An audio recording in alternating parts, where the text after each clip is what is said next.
예, 안녕하세요. 오늘은 콜레스테롤 약의 부작용 한 5가지 정도에 대해서 알아보도록 하겠습니다. 여러분들이 잘 아시고 계실 겁니다만은 오늘 이 약물들을 부작용을 줄이기 위해서 건강기능식품 중에서 키토산을 왜 먹어야 되는지 이런 이야기들을 같이 연달아서 해보도록 하겠습니다. 우선 챗GPT에게 한번 물어보도록 하겠습니다.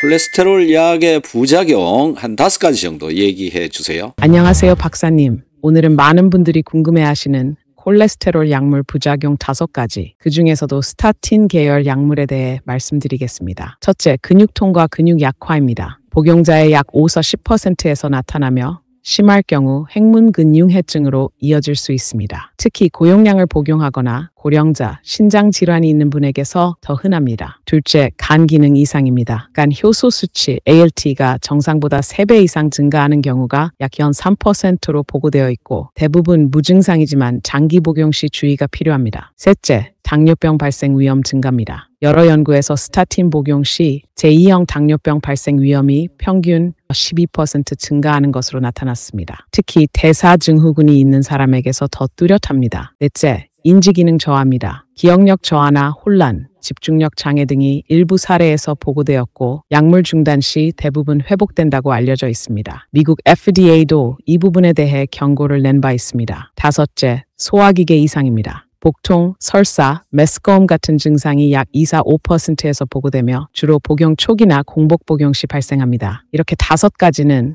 과학적 근거와 임상 자료를 기반으로 보고된 대표적인 부작용입니다. 혈중의 콜레스테롤 농도를 어떤 범위로 유지를 하는 것이 가장 좋은가라는 건데 콜레스테롤은 낮아도 좋지 않고요. 높아도 좋지 않습니다. 적정한 범위가 있는데 이 범위 안으로 유지해야 훨씬 더 내가 건강해질 수 있다라는 한 가지가 있고요. 또 한 가지는 이 콜레스테롤이 활성산소에 의해서 산화가 되면서 분자 구조가 깨지면서 우리 혈관에 잘 달라붙는 그런 현상을 일으킨다라는 겁니다. 그래서 항산화제를 섭취를 하는 것이 굉장히 중요한데 가장 대표적인 항산화제가 비타민 C입니다. 혈중 콜레스테롤 농도를 잘 유지를 하는 한 가지, 그 다음에 혈관을 보호하기 위해서 비타민 C를 섭취하는 거, 이거 정말 중요한 부분이다. 고지혈약, 스타틴 계열의 약물을 복용하는 것 때문에 혈당이 올라가고 당뇨병을 끌어온다라고 하는 보고도 굉장히 많이 있는데요. 그 메커니즘들을 좀 알아보도록 합시다. 어떻습니까? 박사님,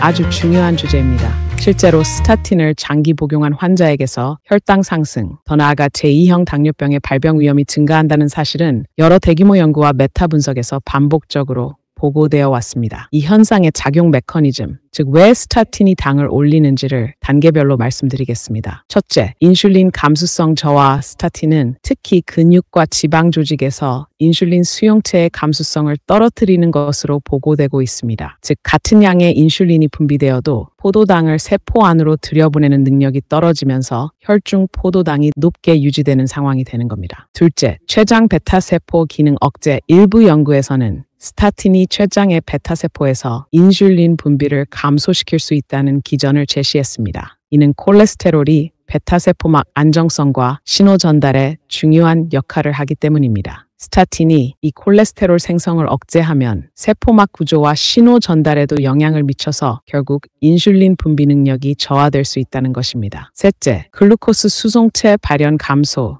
스타틴이 골격근에서의 포도당 수용체의 발현을 감소시킨다는 연구도 있습니다. 이 수용체는 인슐린 작용에 따라 세포막으로 이동해 포도당을 세포로 끌어들이는 역할을 합니다. 따라서 GLUT4 발현이 줄어들면 혈중당이 높게 유지될 수밖에 없습니다. 넷째, 지방 분포의 변화, 내장 지방 증가. 일부 스타틴, 특히 고용량 아토르바스타틴이나 로수바스타틴은 복부 내장지방 증가와 관련이 있다는 보고도 있습니다. 이러한 내장지방 증가는 인슐린 저항성을 유도하고 결국 혈당 조절을 더 어렵게 만들 수 있습니다. 스타틴 복용자는 비복용자에 비해 제2형 당뇨병 위험이 평균 9% 높음, 특히 고용량 스타틴 복용군에서 혈당 상승 위험이 더 크다고 보고됨. 이런 메커니즘들은 모두 약물 자체의 작용이라기보다는 간접적인 대하작용의 결과로 발생하는 현상입니다. 또한 중요한 점은 스타틴이 모든 사람에게 당뇨를 유발하지는 않으며 기저의 대사증후군, 복부 비만, 고혈압,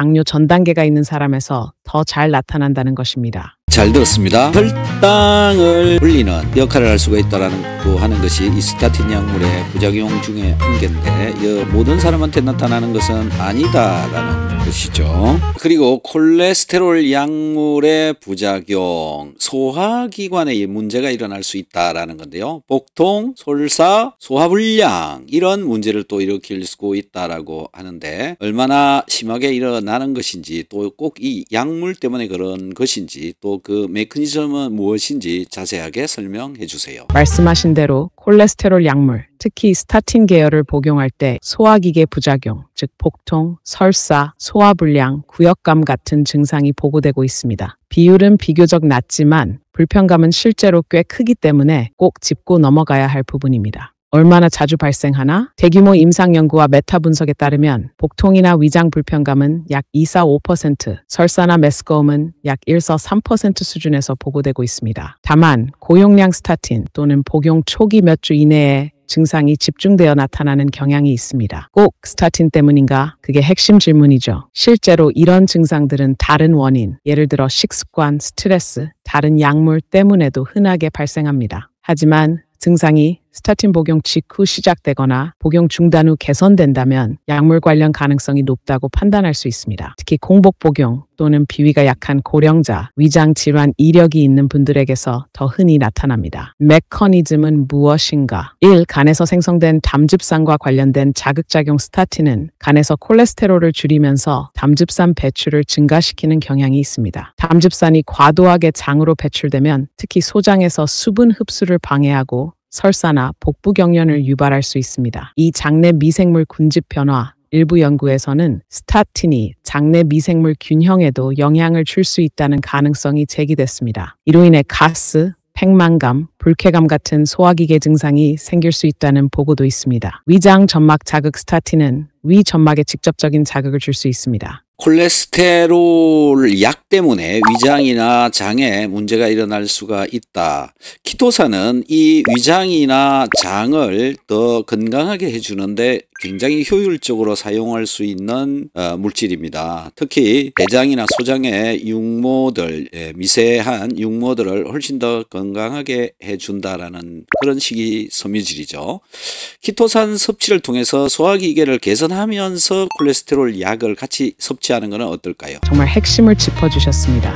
콜레스테롤 약 복용으로 위장이나 장에 부담이 생길 수 있는 상황에서 키토산을 함께 사용하는 전략은 과학적으로도 매우 타당한 접근으로 평가되고 있습니다. 키토산은 단순한 콜레스테롤 흡수 차단제가 아닙니다. 그 자체가 양질의 식이섬유로 작용하면서 장 건강을 복합적으로 개선하는 기능이 있습니다. 특히 박사님 말씀하신 소장과 대장의 육모 구조, 즉 점막의 흡수 구조와 보호 기능을 키토산이 도와주는 작용이 최근 연구들에서 많이 주목받고 있습니다. 그래서 어떤 작용을 하느냐? 1. 장내 미세 육모 보호 및 자극. 키토산은 장 점막을 자극하지 않고 점액 분비를 촉진하며 육모세포를 건강하게 유지하는 작용을 합니다. 장내에서 수분을 흡수하면서 부피를 늘려 장 운동을 촉진하고 육모의 기계적 자극을 통해 재생과 혈류 공급을 도와줍니다. 2. 장내 유익균 증식. 키토산은 프리바이오틱 효과도 있어 유익균의 성장을 돕고 동시에 유해균을 억제하면서 장내 미생물 균형을 잡아줍니다. 이로 인해 복부 팽만, 가스, 설사, 변비 등 전반적인 소화기 증상이 개선될 수 있습니다. 항염증 및 장 점막 보호 작용. 키토산은 장 점막의 염증 유전자 발현을 억제하고 장 점막 면역 기능을 높여주는 작용도 보고되어 있습니다. 특히 스타틴 복용 시 위장 점막이 예민해지는 분들에게는 완충 역할을 해줄 수 있다고 보고됩니다. 스타틴을 복용 중인데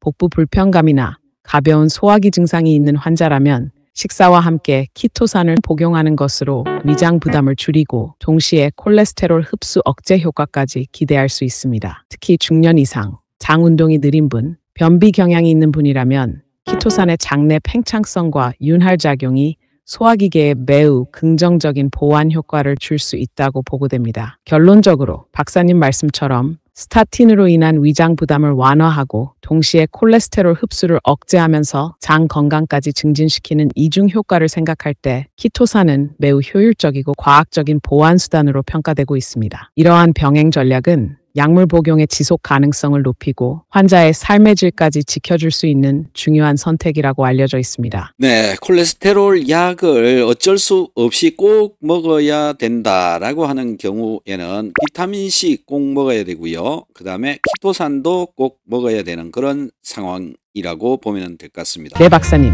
오늘 정말 깊이 있고 실질적인 토론이었습니다. 정리해보면 콜레스테롤 약물, 특히 스타틴을 어쩔 수 없이 복용해야 하는 경우에는 비타민C, 키토산을 함께 병용하는 것이 부작용을 줄이고 건강을 지키는 핵심 전략이라고 볼 수 있습니다. 이 모든 내용은 부작용을 두려워하지 않고 약물의 효과를 최대한 살리면서 건강하게 함께 가는 길을 제시한다고 말씀드릴 수 있겠습니다. 박사님과 함께한 오늘의 토론, 많은 분들께 실질적인 희망과 도움이 되었으리라 생각합니다. 감사합니다. 네, 감사합니다. 마치도록 하겠습니다.